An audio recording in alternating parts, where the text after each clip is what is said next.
top story tonight.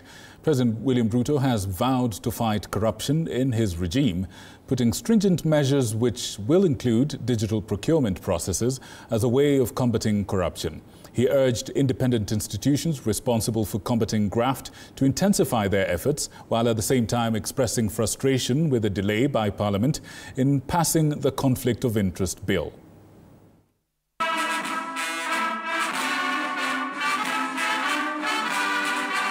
In his second State of Nation address since he ascended to power, President William Ruto has reiterated the importance of fighting corruption, thus pledging to put a strong fight against corruption menace which has drained the country's coffers. Amendments I have undertaken.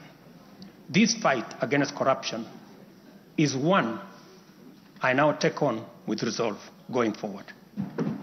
Let this serve as notice to all.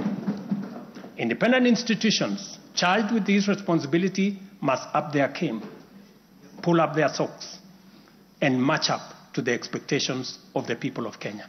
But even as he vowed to fight the corruption monster in the country, he expressed his frustrations to Parliament for failing to pass the Conflict of Interest Bill.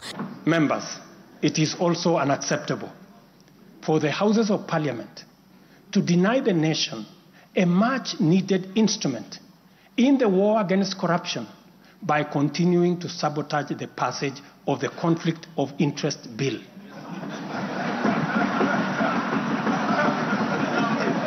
The delay in the Conflict of Interest Bill is occasioned by standoff between the National Assembly and Senate. The National Assembly rejected the Senate's amendments, accusing them of diluting critical provisions in the legislation. We are in very privileged positions.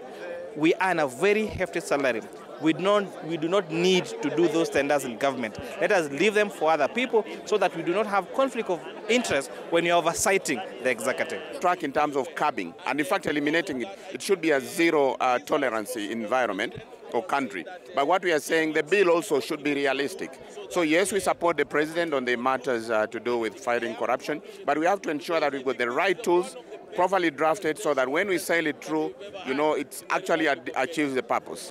If I've taken my child to school and my child gets to the time that they want to do their businesses or they want to be employed, for instance, if they have to be employed, they are a legal person, they want to be employed by Parliament, is that conflict of interest? So we need to be very careful because law is made for human beings and law is made by human beings. It doesn't mean because I've been elected that my family cannot transact or cannot do any business.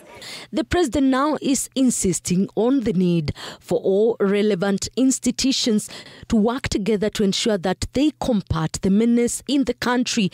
Days after Treasury's yes, John Badi confirmed the loss of at least 2 billion shillings daily to corruption. There is also no reason for corruption cases to drag in our courts for years, when the same courts are able to determine election petitions and related disputes within 6 months.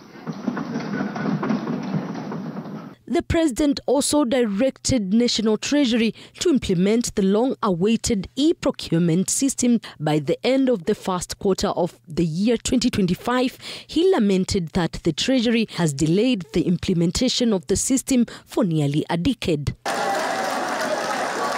After President William Ruto has pronounced himself on the Conflict of Interest Bill, the much awaited is to see whether Parliament will speed up the process. Elizabeth Motuko, TV 47 Palm Buildings, Nairobi.